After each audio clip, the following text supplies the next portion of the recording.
Happy Saturday. We're here with the Doctor is In, Ask Dr. Arwady. Thank you for joining us today. And we thought it was important to keep this conversation going, especially with the most recent news that we have an order to stay in place. So remember, you can ask us questions in the comment box below. You can use the hashtag AskDrArwady if you have questions that you want to share on Facebook or Twitter. We're going to start, as we always do, with an update from Dr. Arwady. All right, thanks for joining us again. Always, first and foremost, I'm going to remind people that you can go to chicago.gov/coronavirus and get all of the latest. Everything that we talk about here is on the website. We update it multiple times a day, and really one of the biggest asks for all of you is to go there a lot and help people who maybe are not online learn about some of the information that's on there. So starting just with an update on some numbers. A reminder that our numbers get updated every day in conjunction with the 2:30 p.m. press conference that's led by the governor. And so the numbers that we're giving here are the same ones that would have been updated yesterday, but we update our website with the Chicago specific numbers at this time. So as of now, we have 212 cases of confirmed coronavirus, as well as 2 deaths among Chicago residents. And that goes along with a total of 585 cases in Illinois, 5 deaths in Illinois. That would include our Chicago numbers. There are more than 15,000 cases in the U.S. and just over 200 deaths in the U.S. and about 210,000 cases in the world and about 8,700 deaths. And again, on the website, you can click to the CDC or the WHO or the Illinois Department of Public Health to see more about that. Also at the top, you'll see our curves, our epi curves we call them, and we've talked about those in past days, really showing that the cases are continuing to rise. We expect that. The reason that we've put increasingly strong measures in place around social distancing, and most recently, just yesterday, the order for stay at home, which goes into effect as of 5 p.m. Today, is because we are doing everything we can to flatten the curve. So can I ask the team to bring up the graphic? Folks who were with us yesterday, we did talk through this graphic of flattening the curve, but it's really important that everyone understands this. So we see along the x-axis, along the bottom, time marching on to the right. And the idea is that we're going to see a rise in cases.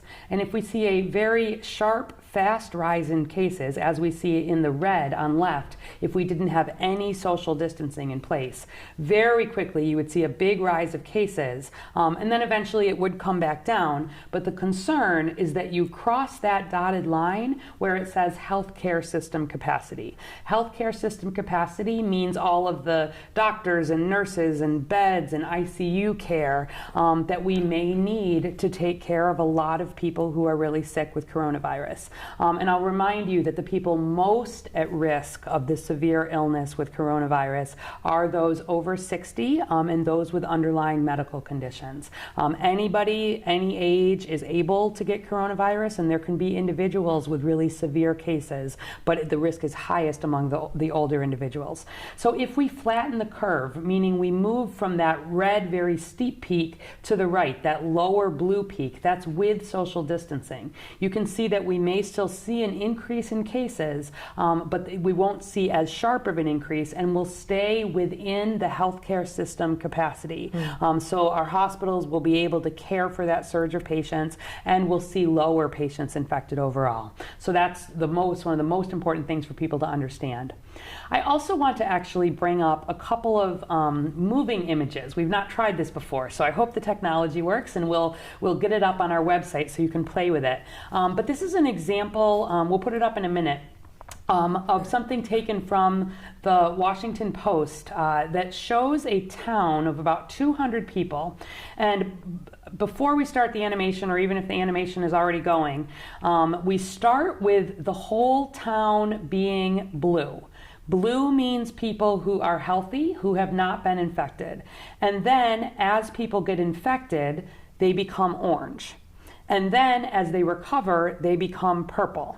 And so in this simulation, if we're able to start it from right now, we will see everybody moving around quickly like we normally would. And so in this setting, you can see as people in orange, people who are sick, interface with healthy people in blue, we see sickness spreading very quickly. We do eventually see people turning purple and recovering, but it's a very fast spread. It has the potential to overwhelm the healthcare system, and we would see probably more people, unfortunately, die in that result.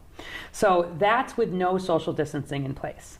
Next, we're going to move to a scenario. We're not going to start it just yet, but we're again going to have this same population of 200 people, but we're going to have most of the people staying in place. So instead of everybody moving around about all their jobs and their lives per usual, most people will be staying home. We will see some folks moving. Those are essential workers. Those are people needing to go out to get groceries at the store. It's not possible to have nobody move at any time. But what we're going to see, you can go ahead and start it, is that we're going to see people in orange starting to spread it, but much more slowly, much less spread, much more time for the people in orange who have turned sick to actually become recovered. And so at that end of the simulation, with all of that social distancing, we have many more people who have remained blue, have remained healthy, and we've not overwhelmed our healthcare system. So we'll put this up online so that you can play with it. There's lots of other scenarios. Again, it's just an image. It's not that this is the exact way that it would spread, but I think visually it helps people understand the importance of this stay home as much as possible. When we do that, it is one of the most important tools that we have to fight and to slow the spread of coronavirus. We don't have treatments at this point for coronavirus. We don't have a vaccine yet. We want to do everything we can to slow the spread. And you staying home as much as possible, if you're an essential worker, doing your essential work, but for folks who can, being home as much as you can is what's really going to help slow the spread. Yeah, that visual is pretty dramatic. It kind of, you see the big difference, and it matches up with the curves too. Exactly.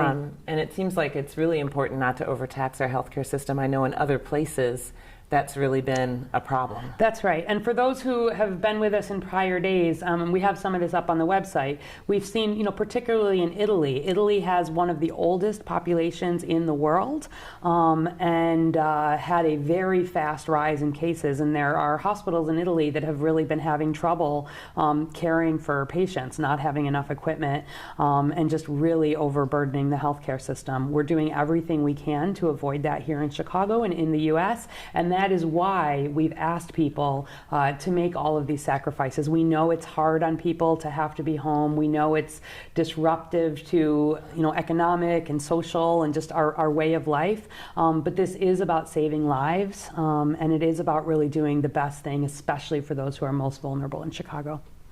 Speaking of the healthcare system, as we turn to questions coming in, Lori Odin from Facebook asked, as a nurse, I'd like to know what is being done to assure I have proper PPE equipment to be able to take care of patients properly. Yeah, so thanks for that question, Lori. And as a nurse, I know this is something really on your mind. It's certainly on the mind at the Chicago Department of Public Health and really for all healthcare workers. So for those who may not be in the medical system every day, you're probably going to hear this term PPE quite a bit. It stands for Personal Protective Equipment, and it means the things that people wear in the healthcare setting to keep themselves safe. So it's masks, it's gloves, it could be gowns, it could be face shields or goggles. We wear this all the time in healthcare when there are potential concerns for spreading disease, but particularly in coronavirus, there's been a lot of talk about PPE, and there's going to be. So I want you to know that here in Chicago, we, as you've heard me say from the beginning, we certainly have a lot of planning and a lot of supplies, really looking ahead to things like pandemics. We never want to see them, but certainly compared to a lot of other cities, I think we are very prepared. So we have some stockpiles of materials. For example, just this week, Chicago Department of Public Health put out more than 220,000 masks to our 28 hospitals, more than 220,000 gloves, 20,000 plus of the gowns, 20,000 plus of the face shields, other things for sanitizing and being able to take care of materials properly.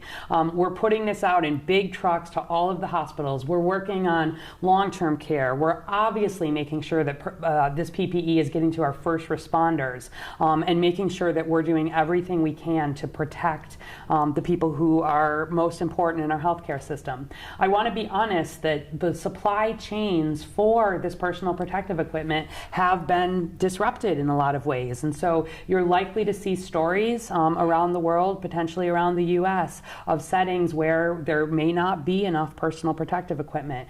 We've worked with our hospitals here carefully to make sure that before we need it, we're thinking about conserving PPE. So making sure that where it is appropriate to safely be using PPE in multiple settings, that it's the people who most need it that are using it. So people who are not seeing patients do not need to have PPE on. And really for the public, this has been part of the messaging around no need to wear a mask out and about in public.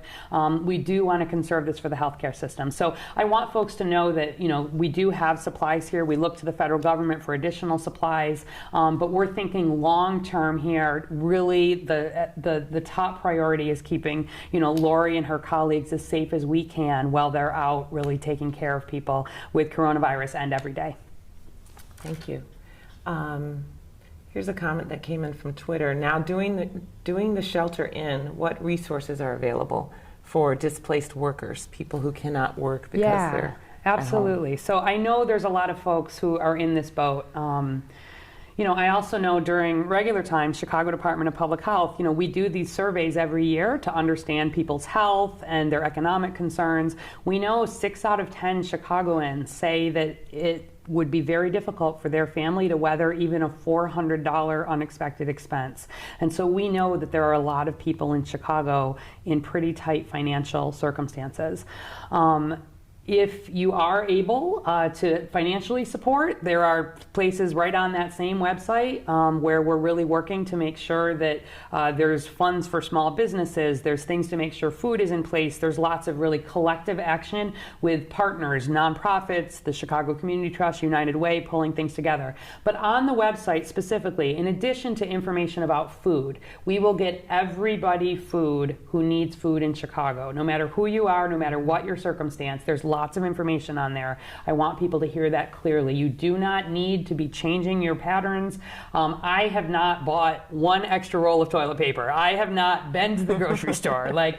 We have strong supply chains there, and I want folks to know that. But in addition to food, utilities, there's a tab on there about that. Housing for people who may have needs there. There is a whole tab about employment and financial support. So you can go on there. We've got information for how to get financial counseling at this time, for how to be getting potential tax credits or applying for unemployment benefits, or all of these things that maybe you don't have to do during regular times. The good place to start is chicago.gov/coronavirus. We're adding more information all the time. We are thinking a lot about people who are out of work at this time. Yeah, we are. We definitely are.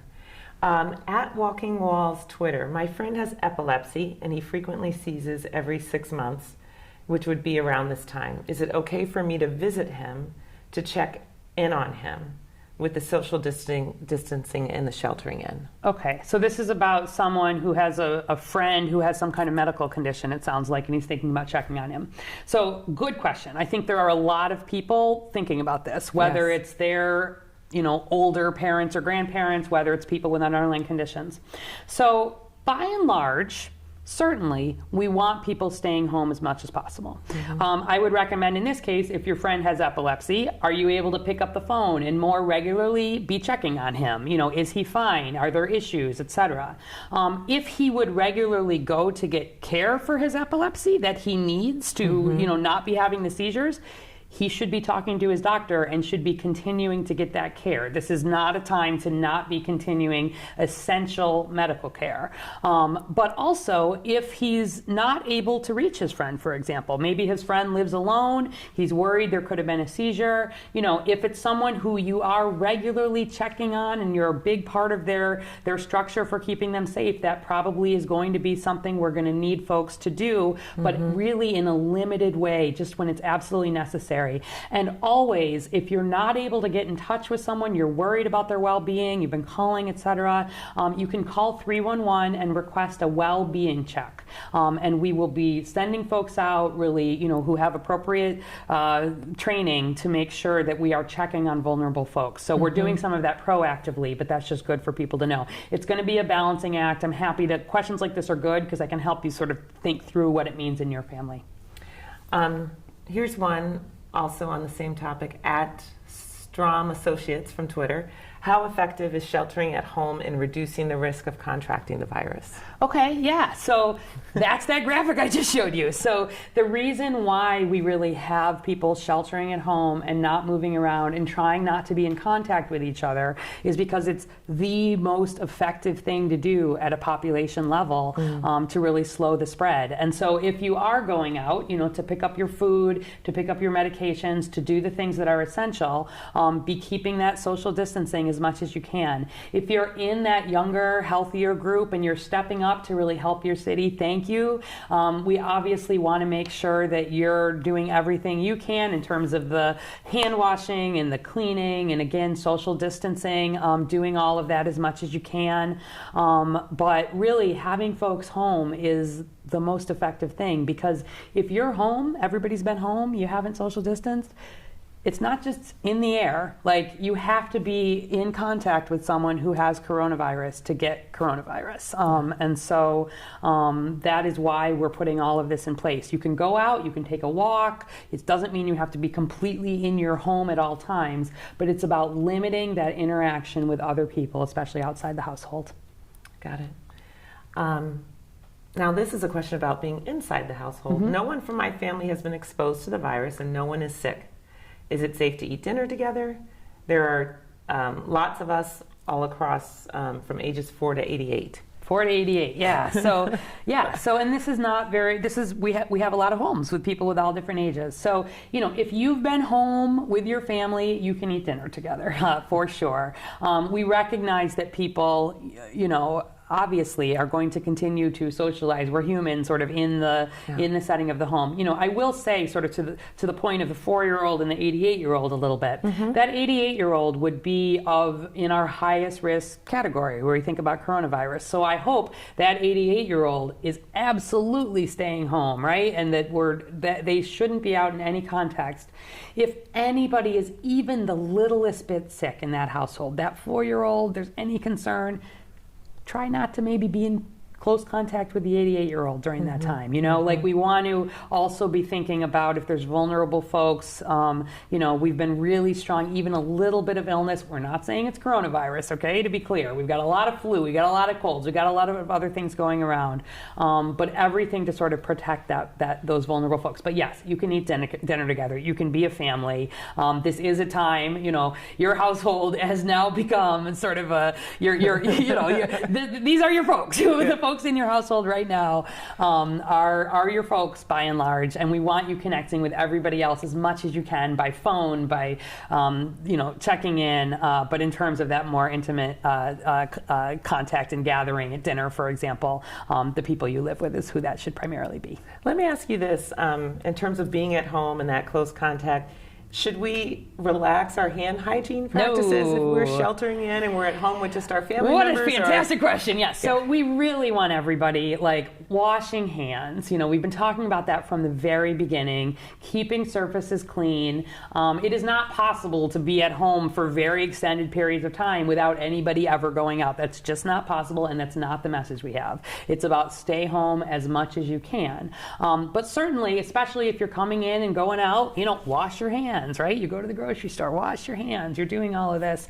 Again, this is caught by not just being in the air, even when we're doing risk assessments, 10 minutes of within 6 feet contact with someone else who has coronavirus. And so limiting that among other people is the most important thing. And then the hand washing is what helps if you were in contact with someone or something, you wash your hands before you touch your eyes, your nose, your mouth. You will not then spread coronavirus. So everybody keeps washing their hands for sure. Okay. I know we do it at work. We're like constantly. Yes, exactly. But even while we're sheltering at home, we need to keep that up. Okay. Patrice, I hope I got your name right, Janae from Facebook. Am I allowed to travel from Chicago to Peoria? Or do I have to wait until the stay-at-home order is over? So local travel. Yeah, what local should we travel. be doing? So, if you're here, if you've got a car, you're up here from Peoria, you can get in your car and drive back to Peoria. Fine, not a problem. The recommendation really, though, is not to be doing this travel for social reasons. So if you live in Chicago and you've got relatives in Peoria, it's not a good time to go and visit the relatives in Peoria unless there's a very urgent need. I mean, again, this is sort of, really what is essential, what is not. We don't want social visits for sure at this time. So if you just ended up here at the time when this went into place, you may return to the place where you came from, get in your car and go back, but we want folks home. This was an order for the whole state, right? Not just for Chicago. We are encouraging people to get back to their homes. So you do not need to be in Chicago for the duration. Ashley Hoffman from Facebook, will practicing social distancing reduce the spread of other viruses besides COVID-19? For example, should we expect a lighter flu season than normal? What are some other unintended consequences of social distancing? Yeah, it's a great question. That's a great, and that's been one of the most actually interesting questions that we've been talking about in public health. We are luckily in March, so we are just coming down out of our flu season. And actually, if you look online, we've put some information up about our flu season. During normal times, every week we put out a flu update with a lot of details of what's happening to flu. And if folks have interest in that, they can see what that looks like. And we use some of that same science for COVID. But absolutely, hand washing is likely to cut all kinds of transmission of other diseases. Your common cold, your flu, like all of these viruses spread in the same way, basically. And so if we get people really washing hands and thinking about social distancing, we may see decreases in terms of the spread of other disease. I mean, everybody knows they're supposed to wash their hands before they eat. They're supposed to wash their hands, obviously, every time after they use the bathroom. They're supposed to wash their hands. They're supposed to teach their kids to wash their hands. Do they do it all the time? Maybe not all the time. Right now, people are paying attention, and it's crucial that they do that. One would hope one unintended consequence of this is that we actually might see down the line less spread of other diseases. Yeah, I wonder how long it's going to take us to get from elbow bumps back to handshakes. I think it'll be a long time before. Yeah, I mean, I mentioned this at one of the press conferences. Like when I first actually introduced the idea of the elbow bump, when I was in Liberia during the Ebola outbreak, you didn't think it was possible for a whole country to sort of stop touching, and it happened like this. And so really you can get into different social patterns pretty quickly, but once things are over, we'll go back to normal. We will. You've heard the mayor say, you've heard the governor say, down the line we're going to have our weddings, we're going to have our parties, we're going to dye the river green, but not now. And so it's elbow bumping, it's social distancing, and I know that's hard and that's different for people, but it is absolutely the right thing to be doing right now. That last question reminded me that the other day we had a question from the Froyo Queen 1 from Twitter. Will the coronavirus, COVID-19, be back next year like the flu season? Is it going to return? Okay, so another really good question. This has been a question really from the beginning here. You've heard President Trump even sort of say he hopes it will go away with warmer weather. The bottom line is we just don't know. This virus emerged in December in China, which is in the northern hemisphere, so that's winter, just like it is here. And there is some hope that it's possible, like other viruses, like flu, maybe we would see a decrease in warm weather. That said, I want to be really clear.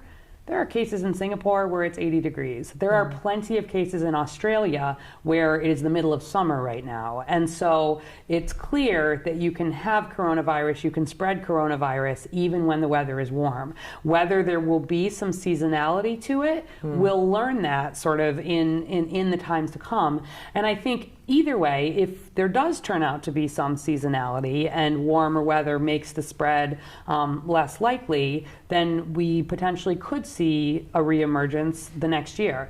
I want folks to know that there is work happening toward a vaccine like you've never seen. Researchers all over the world as a top priority, a lot of collaboration on this, but a vaccine takes time. I can't remember if we talked about this yesterday or not, but I've been talking about this a lot with people. To make sure that a vaccine is fully safe, you have to do appropriate testing. I have to be able to say to my patients, just like I say for the flu vaccine, there is no chance you can get influenza from the flu vaccine. That is true, because we give it to healthy people. We give them a version, a killed version of the coronavirus or a protein in the coronavirus that makes the body think you have had coronavirus without actually giving you coronavirus. It's an amazing trick. I mean, vaccines are like one of the most amazing inventions really that humanity has had in terms of saving lives. So the work is happening toward a vaccine, but those trials have to be done fully and carefully, because we're giving this to healthy people who do not have coronavirus. By definition, you have to be 100% sure that you are not going to inadvertently be giving coronavirus. So just like the measles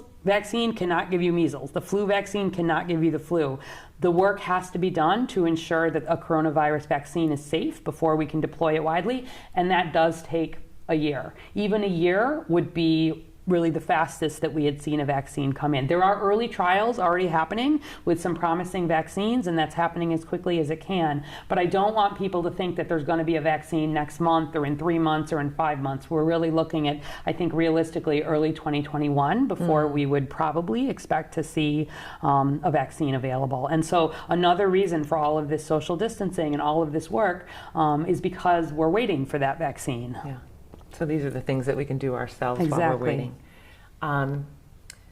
Stina Fernandez from Facebook, since people are in isolation, is there anything being done about mental health? Yes, for sure. And actually, I think we might do a mental health focused one of these, maybe someday next week. Yeah. So obviously, this is an unbelievable time for anxiety and for stress and for people being out of their regular patterns. Huge stress on people's mental health. Every day, we're trying to give you some tips about things you can do. We do, again, have information on our website, including some hotlines that you can call. So you can call 311 again, and they will connect you to the NAMI helpline. I think I wrote the number down. Yes, it's 833-626-4244. That's 833-626-4244. But 311 can also connect you to that. There are other helplines. I know Bright Star, for example, has one standing up. We will be adding helplines to our website. And we really appreciate people who are really working to make sure that those are available. They're free. You don't have to identify yourself. You don't need insurance. But also, there are absolutely things that you can do yourself. And we have tips up on the website. We're going to be adding to that. I have my whole mental health team at the Chicago Department of Public Health really working on this. We operate some mental health centers at CDPH, and we've worked to make sure that the staff at those centers are available to do psychiatry or, telehelp for people, not the people necessarily who just need some of that one-off support, but people who have ongoing, mental health problems. We have to make sure they're maintaining counseling. We are keeping some skeleton staff at our sites. There are people who need injectables, for example, to help keep their people with more serious mental illness, need to make sure they're getting their medicines. And if they get those injectable medications, you might get them once a month, for example, through our clinic. We want to make sure that people are still getting them. And so your clinics are open? Our clinics are open with a skeleton staff.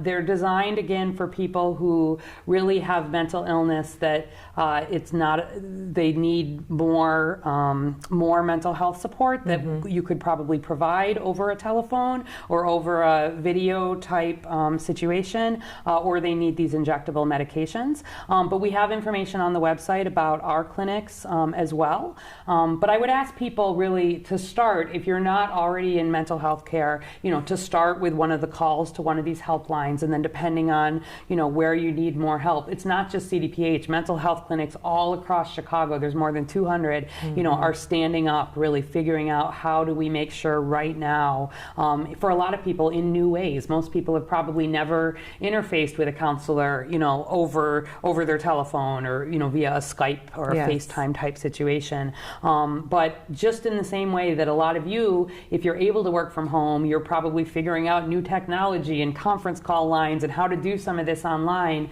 that the same thing is happening in the healthcare space. And we want to make sure that while that's happening in the physical health space, just as much it's time in the mental health space. So we're on it. Partners all over the city are on it. Again, start at the website, chicago.gov/coronavirus if you're in Chicago, for resources there. And we're going to talk a lot more about it really in the days to come. Yeah, and kind of related, what if you don't feel safe at home? Yes. Or home's not a place where you feel safe. Thank you. Yeah. So we have, again, information on the website for domestic violence hotlines, for people who may need shelter for other reasons. If you go to that housing page specifically, we've thought about getting some resources up there. People all over this city who think all the time about how to help people in need have stepped up that thinking even more, honestly. Like, people have been amazing here, being generous with their time, generous with their resources. Organizations are being creative and flexible. We want to make sure that people in Chicago are getting the help that they need, and that together we're working to also take care of our essential workers who we need to keep working for society to function. We thank the people who need to continue to work. Definitely. Really on behalf of everybody. And the way that you can help protect them is first, yes, be looking out for them and what needs do they have, if they have childcare needs, if they have food needs. But also, frankly, when you stay home, you do help protect the people who need to be out. Yeah, that's such a good point. Helene Smith from Facebook, what supplies should we have at home during social distancing? Okay. From the very beginning, weeks ago actually, on our website, we've had information up there for individuals, for how to be prepared, things you might have. But honestly, you heard me say already that, I've not made a big run to Costco and bought out what I can find. We have worked hard, and anybody who hasn't had a chance and has questions about this new order, that is also on the website.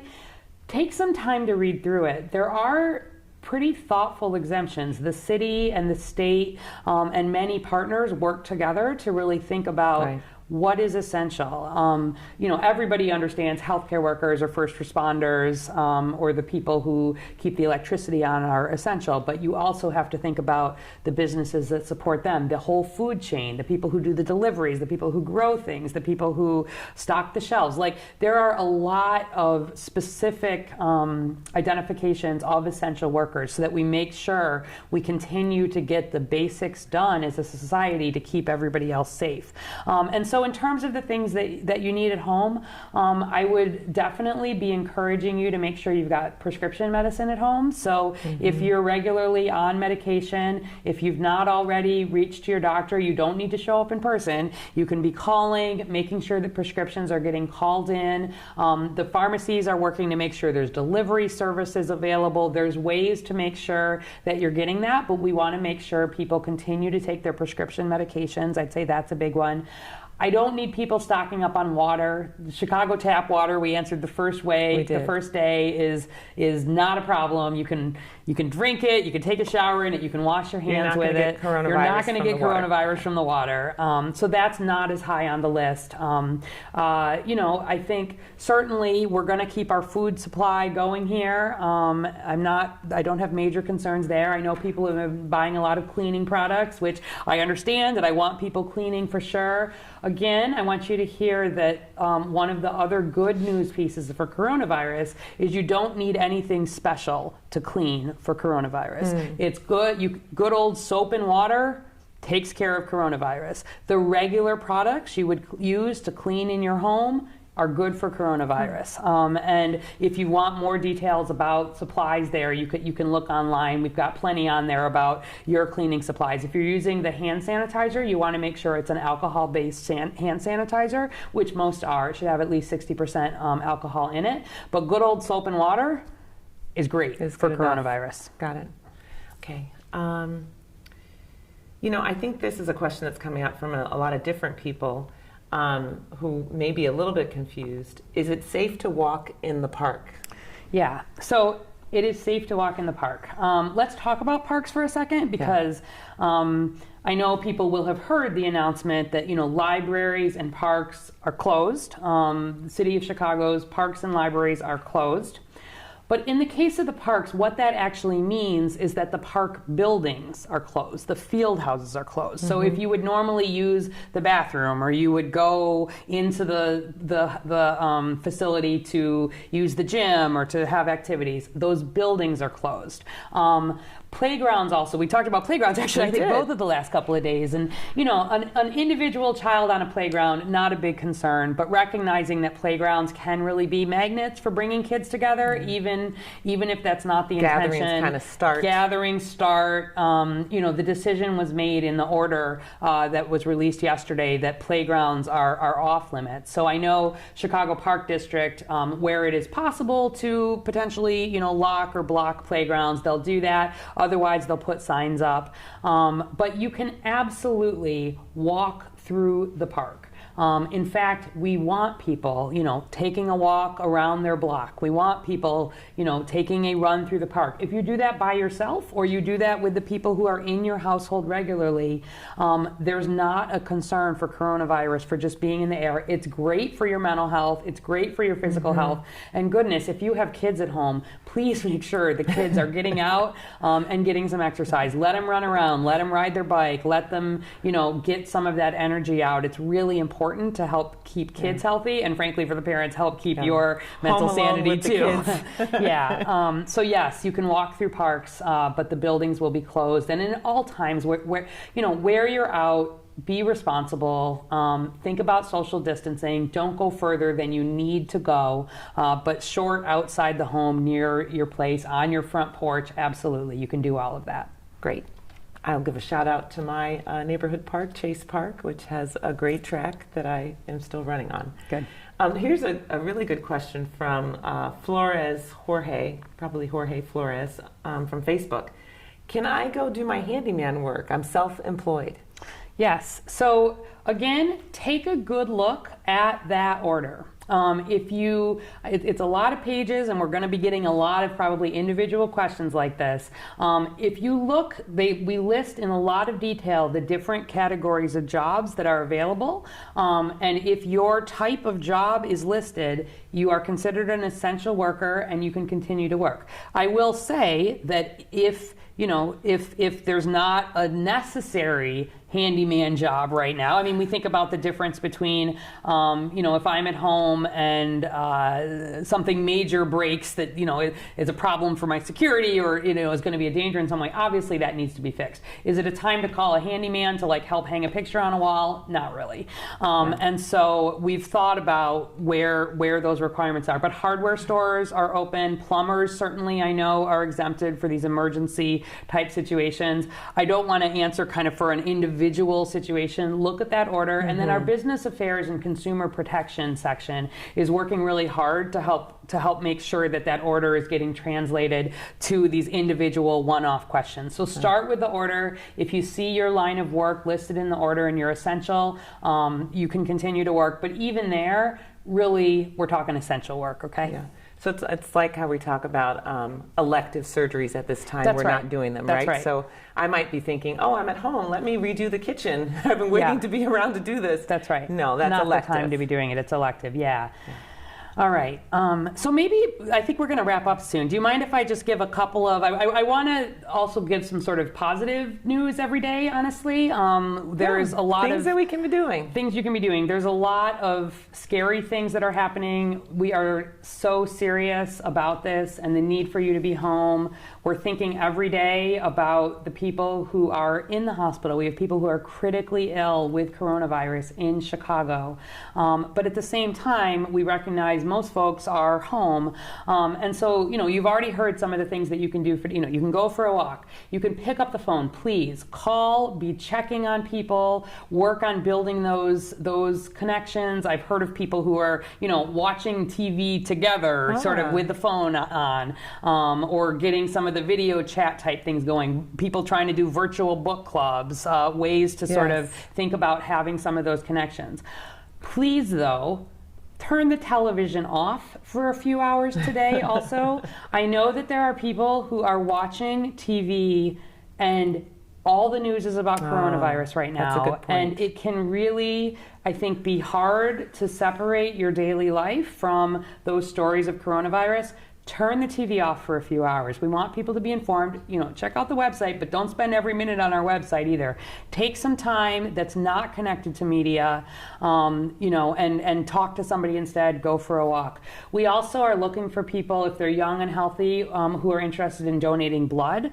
So the American Red Cross, you can go to their website and find out more about how to do that safely. And then we've just been hearing about a lot of people being creative and solving problems. So, I heard, for example, there was someone on Nextdoor, which is an app and a website that people can use for neighborhood conversations here in Chicago, who put up on Nextdoor, this is a young, healthy person who said, if there's anybody in my neighborhood who needs an errand run, I'll run it for you, just for the cost of whatever you need me to pick up. So went and picked up milk for an elderly neighbor or, whatever somebody might need. I also heard a story on my aunt's street. Somebody apparently left a roll of toilet paper and a flower on everybody's doorstep, just as a sign of neighborhood solidarity. We do not need to be hoarding toilet paper, but to this sign of sort of everybody's in it together, things that you can think about that don't require this contact, but that sort of send a signal that we're thinking about each other, we're all going to get through this together. Send us your creative ideas or other things that you've heard. We really want to share some of those and think about things here in Chicago where businesses are stepping up to offer, free meals for folks who are essential and need to be out. We're hearing about, there was this distillery that is figuring out how to make hand sanitizer. People are being creative here, and we want to hear about it and spend at least a few minutes every day doing it. So take care of yourselves. Please stay at home. It's the safest as much as you can. Support the people who need to be out. Take care of your neighbors. Give your family and friends a call and check in on them that way. Thank you for joining us today. As the doctor said, please share your stories, how you're dealing with this time, as well as your questions, using the hashtag AskDrArwady or through the comment box that's below. We'll see you again tomorrow. Yes. We're doing the weekend, at least for right now. We think it's really important that people have access to good information. Thank you.